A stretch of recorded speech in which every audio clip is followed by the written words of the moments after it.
여기 있습니다. 여기 딱 숨어 있습니다. 그늘에. 얼굴 안 그래도 다 탔는데 지금 더 타겠습니다. 손에 와 밑밥 그릴 그기 때문에 와.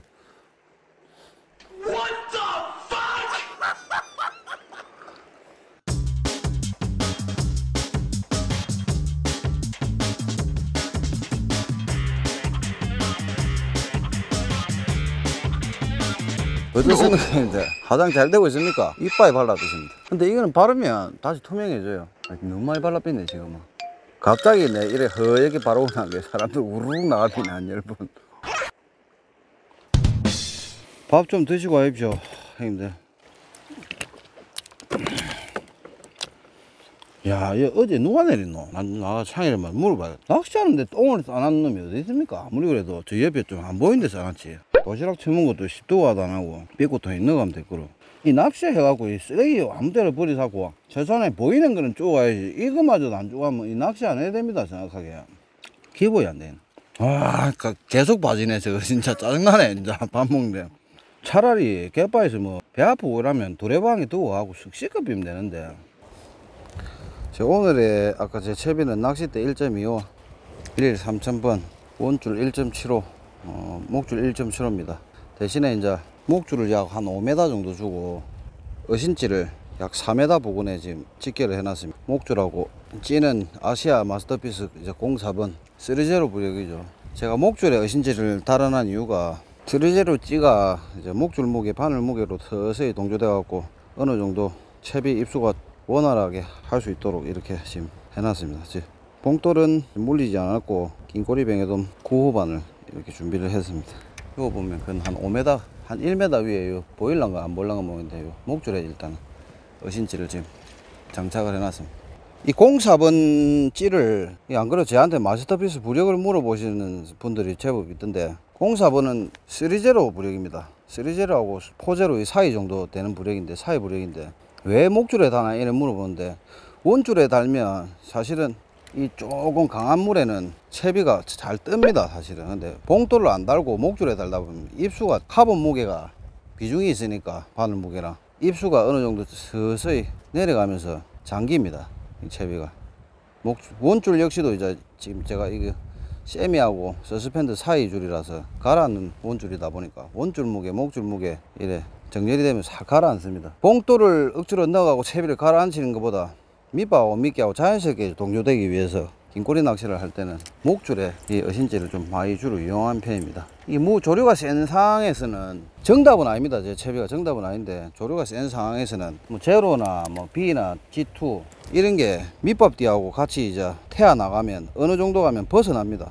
근데 이거는 이제 장길지 형태 채비다 보니까 속조류가 그냥 각게 흘러가니까 좀 멀리 가더라도 밑밥띠하고 잘 벗어나지가 않습니다 이 채비가. 이게 설명하는 게 다 정답은 아니니까 일단은 저는 일단 이렇게는 쓰고 있습니다. 이렇게 쓰고 있고 이 말로서만 들어서는 잘 모르니까 혹시나 다음에 장길지 형태 낚시를 하게 되면 이런 채비 저런 채비 한번 응용을 한번 해보십시오. 그러면 아 이게 조류가 센 데에서는 보는 찌낚시는 어느 정도 가다 바람에 밀릴 수도 있고 이제 제처럼 이래 잠겨서 하는 낚시는 바람에 저항 없이 밑밥띠하고 속조류 잘 같은 곳을 잘 찾아가 들어가니까 확연히 밑밥 동조가 잘 되는 걸 아마 조금 느낄 겁니다. 쉬다 좀 더 쉬어야 되겠다. 물이 너무 날아간다. 이 보입니까 형님들 줄 빠지는 거 지금 까만 줄이라서 잘 안 보이는데 줄 빠지는 거 지금 보입니까? 일반 맹크릴이 조류가 없는 상황에서 떨어지는 속도하고 30찌하고 비슷하다고 보시면 돼요. 그러니까 항상 제가 바늘을 긴꼬리 쓸 때 좀 무거운 바늘을 선호하는 이유가 사실은 이거를 물어보면 어느 정도 제가 대답하기가 좀 해드리기가 좀 애매한데 어느 정도 이제 장길지 낚시를 이해하시는 분들한테 내가 뽕돌 대신 이제 바늘 무게로 내린다 이렇게 하는데 진짜 이제 갓배하고 제로찌를 아시는 분들한테는 이런 설명 자체를 아예 안 합니다.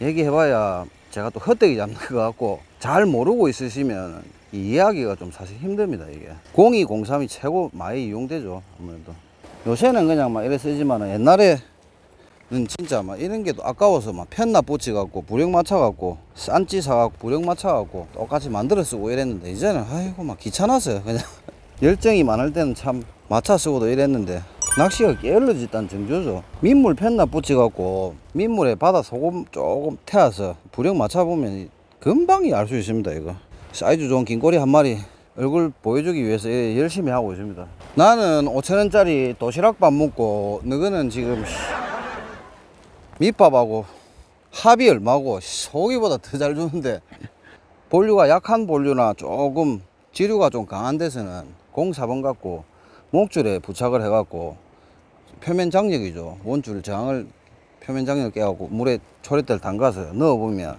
진짜 예쁘게 잘 들어갑니다. 채비가. 사실은 긴꼬리 뱅에돔 어제 같은 경우에도 우리가 입질을 받은 게 04번에 어제 뽕돌님 물렸나? 안 물리고 처음 받았지 입질을. 그 물새인데 04번에 목줄 바늘 무게로 태하고 있는데 그게 다 떠가 물었다 보시면 됩니다.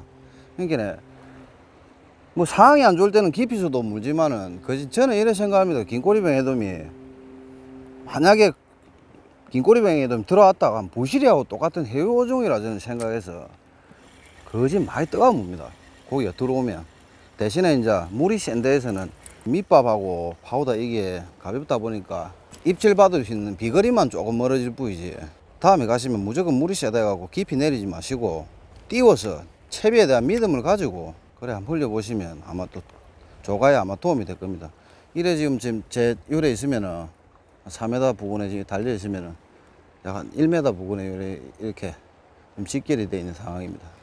방법은 여러 가지가 있습니다. 장길지 낚시는 제가 주로 남해동부에서는 천조법 채비도 있고 목줄 5m 뭐 4.5m 이래갖고 봉돌 대신에 이렇게 하는 방법이 있고, 목줄 4m 또 3m 있을 게다가 나로도 매듭 묶어서 반유동에서 걸려서 서서히 잠기게 할 수 있는 또 그런 채비가 있고, 응용하기 나름입니다. 이게 뭐 정답은 없지만은 상황에 맞게 하다 보시면은 아 이런 물에는 이런 방법이 있던데 해갖고 직접 써보시면은 아 이런 물에는 아 이런 채비가 좀 더 낫더라, 저런 물에는 저런 채비가 좀 더 낫더라, 이 어느 정도 감이 생길 때가 옵니다.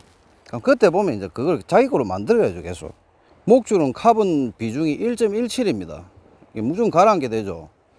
이게 목줄에 봉돌 대신에 제가 목줄에 다는 이유가 목줄은 무조건 카본 성질이 있기 때문에 가라앉기 때문에 어신치를 목줄에 달면 어차피 04번도 3제로 정도 되는 부력인데 목줄 무게, 바늘 무게, 이 찌 가라앉는 찌 부력 때문에 봉돌을 굳이 안 물려도 서서히 잠기게 할 수 있다는 그겁니다. 이 제가 말 설명이 잘 안 돼서 그런데 대신에 단점은 세게 치면 이렇게 채비가 다 밀린다는 단점이 좀 있습니다. 이해되시죠? 어려운 거 전혀 없습니다 이게. 근데 이게 참 말로서는 듣고 의아한 사람들이 많은데 옆에서 누가 이런 채비를 쓰고 있으면 한두 번만 보고 응용을 해보면 절대 어려운 게 없습니다 이거. 자, 이런 채비로 변형을 해가면서 남해동부권에서 긴꼬리 뱅에돔을 마리수로 조금 잡을 수 있는 이유가, 뭐 채비는 뭐 이런 장길치 채비가 정답은 아니지만은 이제 밑밥띠하고 미끼하고 동조 내 채비가 과연 얼마나 최고 이래 자연스럽게 들어갈 수 있냐 없냐 차에서 마리수가 많이 틀어지는 겁니다. 아, 또 오랜만에 뭐 이 어려운 단어를 제가 또 쓰니까 또 제가 헷갈리네요. 제가 헷갈려.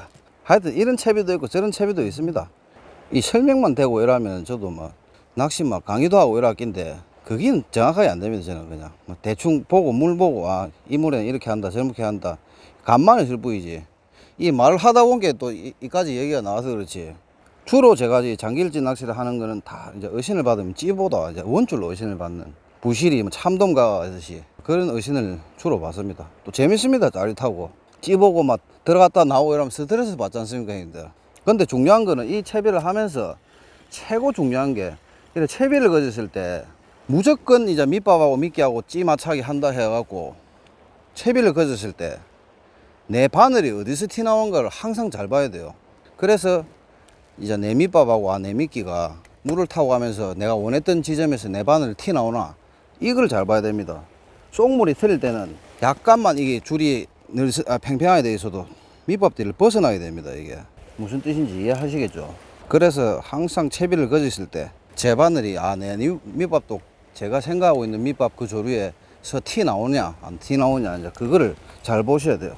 그리하고 또 제일 중요한 한 가지, 조류가 이래 가는 상황에서는 내 채비가 이 장길지 채비가 이런 물이 가는데 가라앉냐 몇 초 되면 뭐 몇 메다가 가라앉냐 이런 의구심을 가지는 사람들이 많은데 조류가 안 가는 상황에서는 제가 천조법 기준에서 제로제로찌에 목줄 10m, 바늘 가벼운 바늘 4, 5 기준에 조류가 안 가는 상황에서 10m 정도 가라앉으려면 약 한 180초에서 200초 걸려요. 그러면 그 기준에 자기가 이제 바늘을 묶어 난 바늘 호수, 무게, 이거를 계산해서 요새 바늘 보면 뒤에 봉지에 표시가 되어 있죠. 바늘이 몇 그램 이런 거. 한 뽕돌 무게하고 비교를 해보는 겁니다.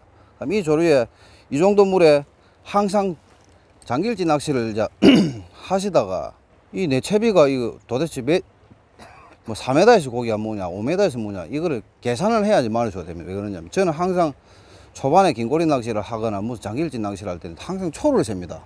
초를 세고 만약에 진짜 뭐 180초 200초에 진짜 말 그대로 10m 가라앉는 가정에 100m 정도 100초 채비를 던지고 입수시키고 착수하고 100초 정도 기준에 100초에서 입질이 안 들어오면 5m에서 뭐 잡어든 뭐든 대상어종이 없다고 생각해야죠. 근데 이제 말 그대로 100초에 없으면 다음 던질 때 한 120초.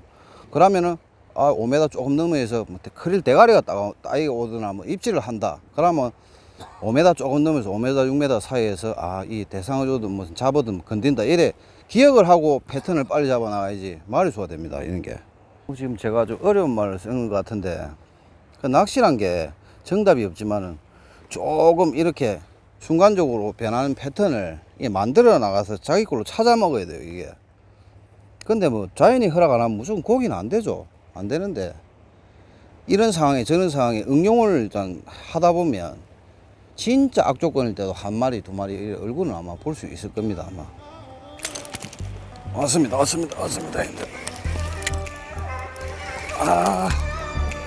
그래 아하